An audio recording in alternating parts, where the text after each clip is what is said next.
Okay, so continuing with Chapter 6 here, we're talking about some specific exploits now that the Pen Test Plus is going to expect you to have sort of a basic familiarity with.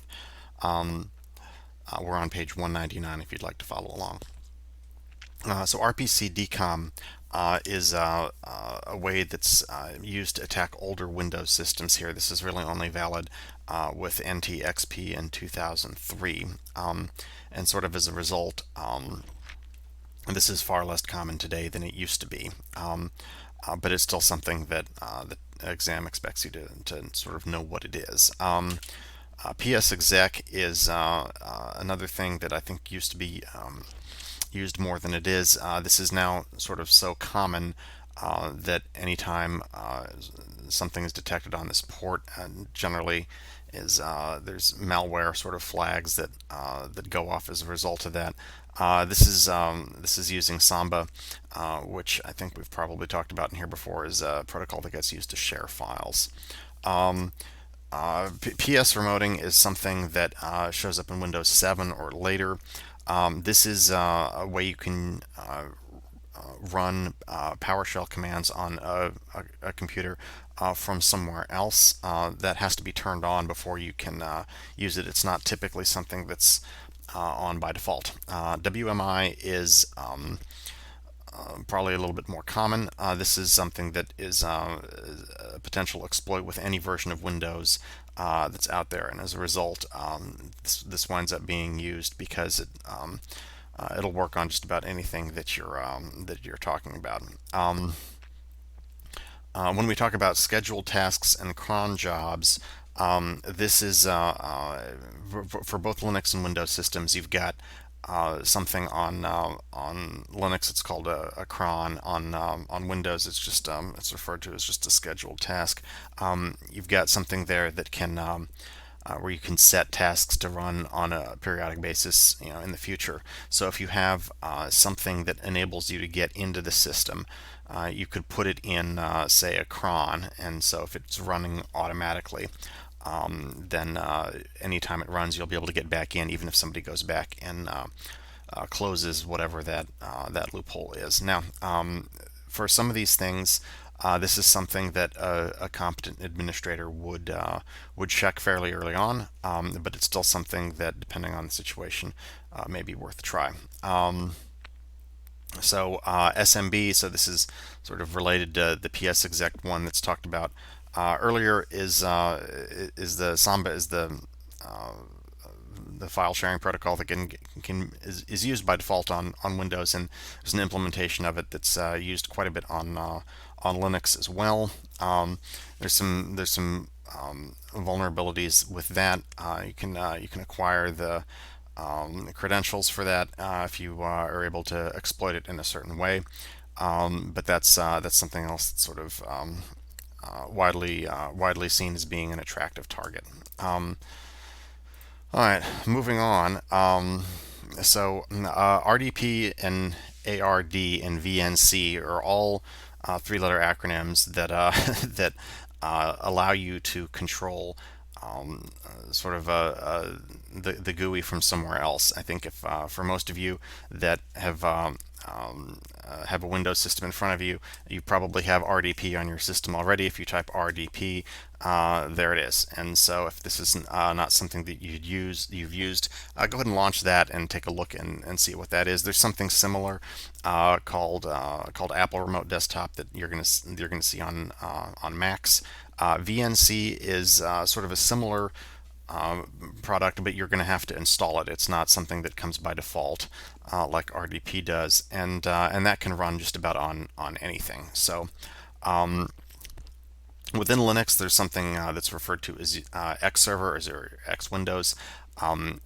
This is most if you've been through my Linux class, this is something that we actually just got done talking about. But if you've been through the Linux class at Calhoun, you're aware that if you launch things on the command line, those windows will display on whatever server you're looking at or whatever workstation you're logged onto by default. So if I on my Linux box type xclock, that xclock can show up wherever it is that I'm logged in. Well, if I'm logged in from some other place, I can send windows that are launched on a remote machine to either my machine or to some other machine that I have access to. So that's something that's a potential exploit that you should be aware of. Telnet we've mentioned a couple times in here. I think the thing that we talk about any time it's mentioned basically is that it has a bad habit of sending its passwords in plain text. Telnet was written and developed before security aware protocols became the norm, so that's something that can be a problem. SSH is an updated version of that will generally use some sort of encryption to send passwords, so that it's a little bit less vulnerable to network sniffers. However, it still has some vulnerabilities depending on what sort of encryption you use, or if you're able to get copies of the passwords that have been stored. Those are probably hashed, but that doesn't mean they're completely invulnerable. There's a couple R services that that the textbook mentions in here, rlogin and RSH. These are generally not seen in modern networks, and I have actually never used them. But those are something that is if you've been managing your network intelligently, hopefully SSH and sort of the associated protocols are or have replaced whatever those are. So I don't really have any examples for rlogin and RSH because I just don't I don't think they're installed by default anymore. Okay, so up until this point, we've talked about sort of how to get into a system with a particular exploit. I think what we want to talk about now is what do you do after you have access to the system. Congratulations, you're in. What are you going to do? Well, a couple of the sort of common things that you can do, depending on what sort of system you're on, is to try to get the passwords. pwdump is a utility on Windows that will let you try to get the passwords that are stored on a system there. In Linux, those are stored in etc passwd and etc shadow. Passwd generally does not have the password in it. It has a bunch of user information, and a hashed version of the password is set in shadow. So if you are looking at the etc shadow file, which if you've got a Linux box or a Linux VM and you have access to it, I encourage you to go take a look at that. You're not going to see your password in there. You'll probably also note that you have to be the root user to get to that, and this is exactly why that is. It's designed to be harder for you to get if you're just a user on the system. Cache dump and cred dump are ways on Windows of trying to get passwords that are not necessarily user passwords, at least not for the login for the Windows machine. But if there are other passwords that are being stored somewhere else, then that's domain hashes, any other hashed information. Those utilities can help you get that. SQL queries are the same sort of thing, except you're looking at if there's a database on the system. And then sniffing passwords from the wire is this is not something that's done quite so much anymore. But if you imagine that you're able to exploit a system and get access to it, if that's something that you have that is on the network that you're trying to get to, and it's the first computer on the network that you have access to, running Wireshark from there might give you more information than running Wireshark from wherever you started. That's not. There's generally not too many applications that send passwords unencrypted anymore. But if there's somebody out there using Telnet, that's something that that could, in theory, work. Anytime you have an application like Firefox where it's saving passwords in there, there might be a way for you to go take a look at that information if you're on a system. Try to find out what somebody's passwords are. If they're not, again, this is not necessarily passwords that are for that system itself, but if you can find, say, somebody's password for their website to log onto their credit card, that probably gets you something that's at least very interesting. So we've talked about various ways of trying to get through credentials before and talked about sort of rainbow tables and brute force attacks and dictionary attacks. And I think you guys probably all remember what those things are and the difference between them. If you're not sure what those are, this is covered in about page 206 in the textbook. So there's a couple tools that will let you try to brute force any sort of credentials. These are Metasploit has one of these as well. There's a couple others, but remember that a brute force attack is just sort of guessing all possible combinations of a word. So there are other ways of trying to crack passwords, and this is going to be a little bit more efficient than a brute force attack. But the downside of that is that you're going to actually need access to a hash file if you're trying to do something like this. So if you were able to get a copy of the etc shadow file on a Linux box, then you can run it through one of these tools to see if it's possible to figure out what that password would be. So remember that rainbow tables are a way of saying hashing all particular all possible passwords, or all passwords that you would guess would make sense. For example, if you were trying to hack something, say a web server for the Humane Society, you might want to make sure that words relating to cats or dogs or something that's in your rainbow table. So cat 123 might be a potential password to look for. So what you would do, and the basic idea behind these is that you would look at the hashed password on the system that you're attempting to compromise, and you would compare that hash to sort of hashed passwords for your guesses. And when you find one where the hash matches, then you've probably found that password. So there's a couple different tools that allow you to do that, and they're all mentioned here. I don't think there's too much to talk about this. So this whole concept of privilege escalation is something that's worth knowing about as well, and that is if you're able to get access to a system, privilege escalation is going to be if I can take my username or my account that I have and either use that to log into an administrative account or convert that that account to something that has administrative access. So one of the things that's sort of the classic example of this in Linux is that if you are if you've set up a CentOS system, I think my Linux class has done this. If you've gone through the Linux class, this will probably be something that you see if you haven't already, where you can use sudo to change the user that you have. And if you were in the administrative group, you're in the sudoers group, and you can use sudo to change to run commands that you wouldn't be able to run as yourself. Well, one of the commands that you could run is the command to switch users, su. So if you type sudo su, you can actually change the user that you're logged into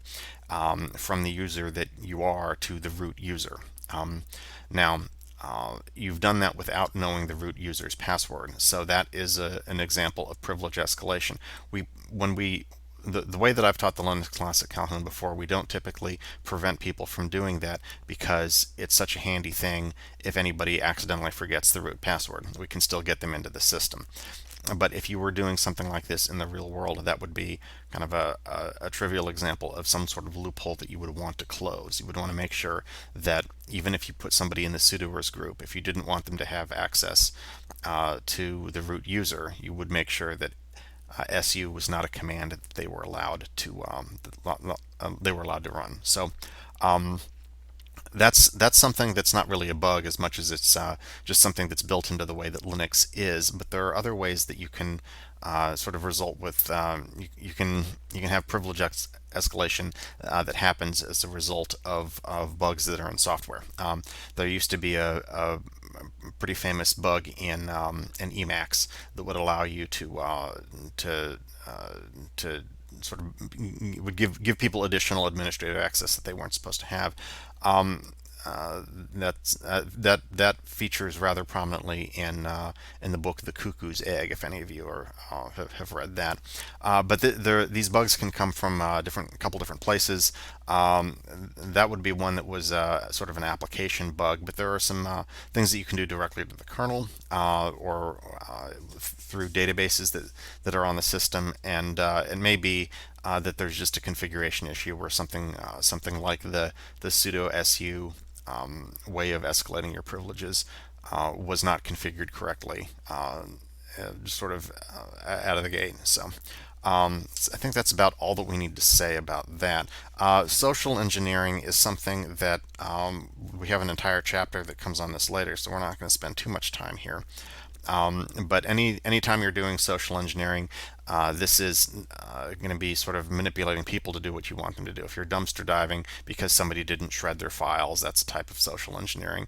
If you're trying to get somebody to let you in the building because you're pretending you lost your badge, that's a type of social engineering. Phishing, any sort of phishing would be some sort of social engineering thing. You're not exploiting bugs in the software per se as much as you're just sort of manipulating people to do what you want them to do. So a couple more concepts to talk about here, and then we will be done. The first one is if you're able to get into a system using an exploit here, you're going to want to make sure that access is something that is persistent over time. You want to make sure that you've gotten in, and let's say somebody goes and uh, let's say you've gotten in because somebody didn't keep their patches up to date. Well, if you get in and are able to access the system and you try to get in tomorrow, but they've updated their patches, well, you haven't really done a great job of maintaining your access to the system. So there are a couple techniques that you can use to try to make sure that you've got access that is persistent over time. Scheduled jobs or tasks. This was very much the same thing that we talked about earlier. If you want to make sure that you got in through a particular service that's running, you can make sure to start that service, for example. inetd on Linux systems is one of the ways that services are launched, so you could make those same sorts of changes from there. You could install a new service. You could put a backdoor in, or creating a new user is probably the most obvious thing. If you just can create yourself a user on the machine, then you'll be able to log in anytime you'd like. Be aware, though, that that's generally perceived to be something that is not done very commonly anymore, because most places are going to monitor who their users are. So I think about the last thing that we're talking about here is this idea of pivoting. Pivoting is talking about when we talk about pivoting here, what we mean is if you're able to get access to a machine, then you're going to go look at the surroundings that you have from the perspective of that machine, and you might be able to find more than you were able to earlier. So it's a way of identifying new targets or additional targets that you didn't see previously. So there's an example. Oops, there we go. There's an example of this here. If you're able to get through something, if you can get to something in the DMZ, for example, if there was only one way through that firewall, well, you're going to be able to access other servers that are in that DMZ from that one server, even if you couldn't get to them from the initial place that you started. That's the concept that's talking about there. Then the last thing is this idea of cleanup. This is just sort of a best practices thing for a penetration tester. Anytime you access a machine, there's probably going to be evidence of that. If there's logs that have been modified, or files that you've touched, or user accounts that you had to use sort of temporarily to get sort of into some other place. As a general rule, if you want to make sure that you are not being detected, you're gonna do as much cleanup after yourself as you can. That may not be something that you can do perfectly all the time, but it's generally something that you don't want to give anybody the knowledge that you were there. That can have some larger ramifications down the line. If somebody detects that you're there, at the very least, they're going to close the holes, or attempt to close the holes that you got in the last time. So that's the sort of motivation for this. And there's various ways that you can do that. Most of them are summed up on the slide, and there's some additional information in the textbook. that's about it for this chapter. We'll see you guys on Wednesday.